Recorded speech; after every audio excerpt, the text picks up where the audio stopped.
Ushbu xo'rozimiz $1200 berilmadi. Buning sababi nimada? Bu xo'rozimiz kechki tuxumdan chiqqanligiga qaramay, bunga faqat yem yoki yemish yoki donini zo'r qilib berishni o'zi bilan kechki xo'roz bunaqa ves olmaydi. Buning sababi esa Satson plus Oston plus B12 tarkibi, vitamin, mineral va Satson mavjud buning tarkibida.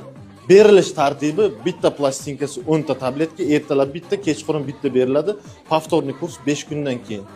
Xo'rozingizni mana shunaqa gassitsa sifat joyda boqasiz, yem-yemishni zo'r qilib berasiz va tabletkadan grafik bo'yicha yedirasiz. Rezultatini kommentariyada yozasiz. Bu videoni xo'roz bo'stanishlaringizga jo'natib qo'ysangiz manfaatli bo'ladi. Sizlar bilan Romavet Uz bo'ldi.